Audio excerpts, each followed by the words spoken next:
사이다 무비튼. 무개념 몰상식 시어머니를 라면으로 격퇴한 사연. 나와 남편은 대학에서 만났고 꼬박 4년 연애 끝에 결혼했다. 우리 둘 다 지방에서 서울로 올라와서 대학에 다니고 있었는데 결혼하고 몇 년 정도가 지나서 아이는 자연이 있는 곳에서 키우고 싶다는 의견을 서로 나눴고 남편 고향으로 직장도 집도 옮기기로 결론을 내렸다. 결혼 전부터 시부모님과는 몇 번 인사를 드렸었지만 그땐 서로 내외도 하고 조심하던 때라 시어머니의 진짜 모습을 미처 몰랐었다.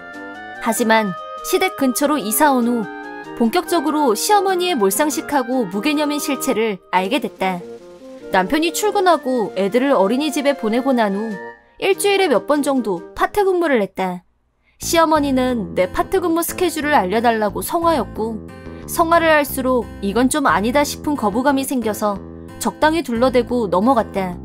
그러자 시어머니는 매일 직접 찾아와서 확인을 했고 내 차가 있으면 집에 있다는 걸 알고 초인종을 눌렀다. 처음엔 무조건 문을 열어드렸는데 시어머니는 집에 들어온 순간 트집 잡을 거리를 찾아다녔고 빨래를 엉망으로 널었네, 설거지하면서 그릇은 왜 한 개를 남겨놨냐, 밥은 제대로 해먹는 거냐 등등 잔소리를 위한 잔소리가 너무 지겨워서 나중에는 집에 없는 척하고 문을 안 열었다. 그러자 분명히 차가 있는데 이상하다 싶었는지 현관에 서서 라이야! 라고 내 이름을 큰 소리로 부르면서 현관문을 쾅쾅쾅 세게 두드렸다. 그래도 반응이 없자 창문마다 고개를 들이대고 나를 찾았다. 우리 집은 왜 하필 1층인 건지. 결국 나를 찾아내서는 너 딱 걸렸어? 당장 문 열지 못해? 라고 집요하게 문을 열라고 강요했다. 창문엔 커튼이 쳐져 있었지만 작은 틈 사이로 집안이 보였던 모양이다. 조금 열려있던 커튼 틈 사이로 연신 움직이는 시어머니와 눈동자가 마주쳤을 때는 공포 영화가 따로 없었다. 남편한테 말을 할까도 했지만 시어머니 성격으로 봐서 내가 남편한테 말한 걸 알면 나중에 더 큰 문제가 생길 것 같아서 일단은 참았고 그때만 해도 참을만 했었다. 그날도 역시 남편을 배웅하고 애들은 어린이집에 보내고 파트 근무를 마치고 집으로 돌아왔다.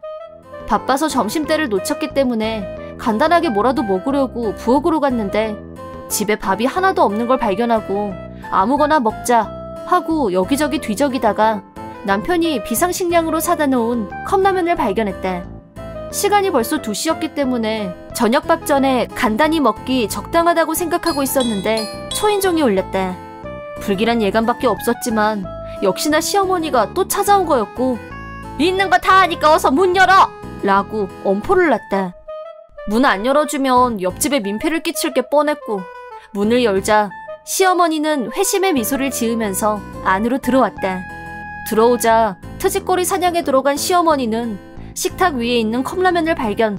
그러더니 바로 너 설마 네 남편한테 매일 이런 거나 먹이는 거니? 말도 안 돼. 이게 밥이니?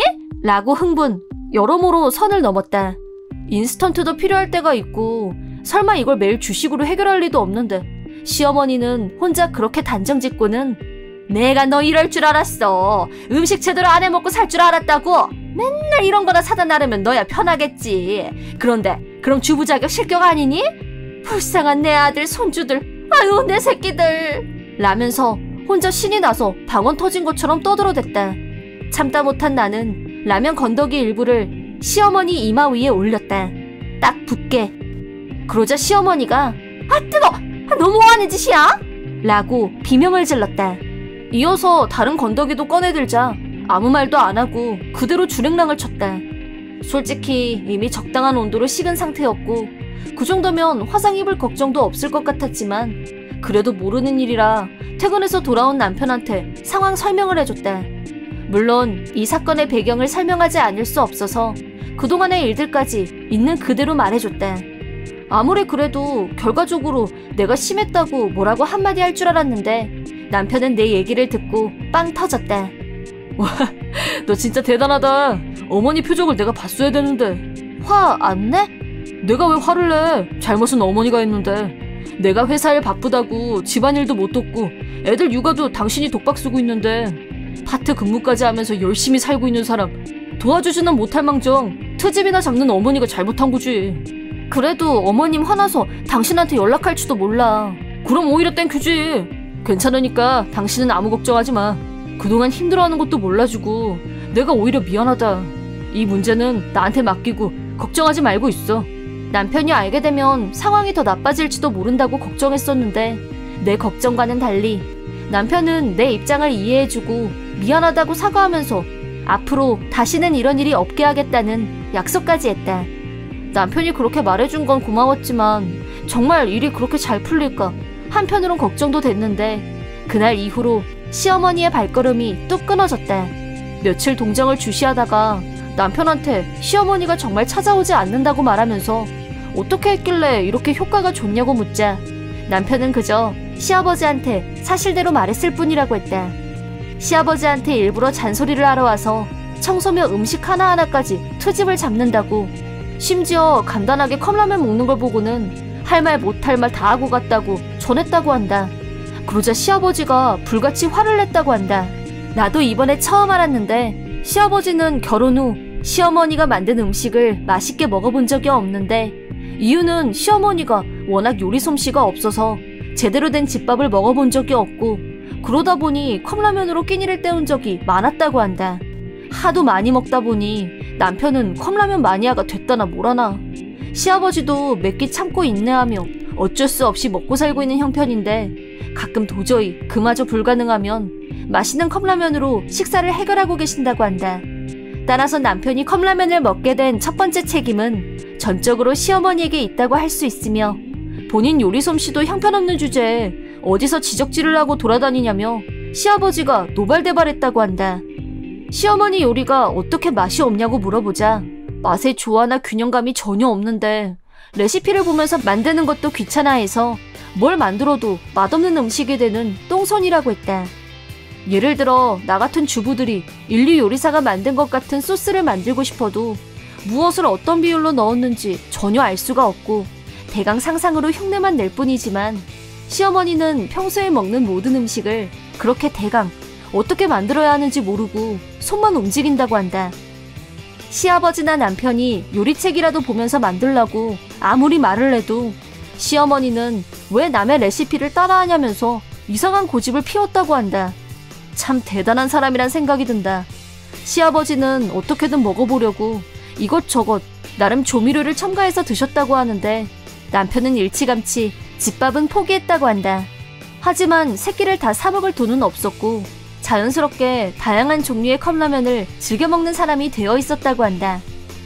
물론 신제품도 자주 등장하고 맛보는 즐거움도 있고 야식으로 딱이라는 건 인정하지만 그러고 보니 내가 만든 음식을 처음 먹었을 때 남편이 이렇게 맛있는 밥은 태어나서 처음이야 라면서 감동 먹었던 표정이 다 이유가 있었구나 싶었다.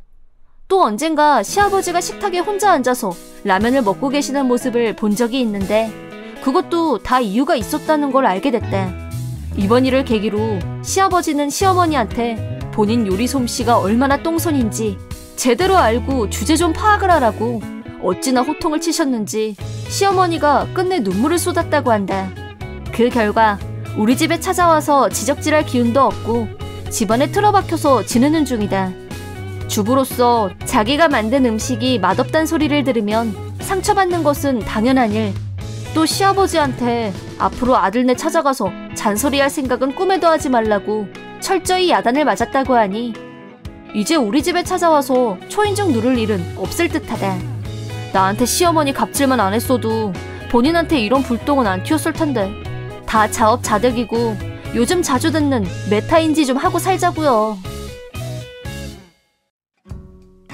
이번 영상은 어떠셨나요? 재밌게 보셨다면 구독, 좋아요에 댓글까지 달아주시면 감사하겠습니다. 그럼 다음 영상에서 만나요.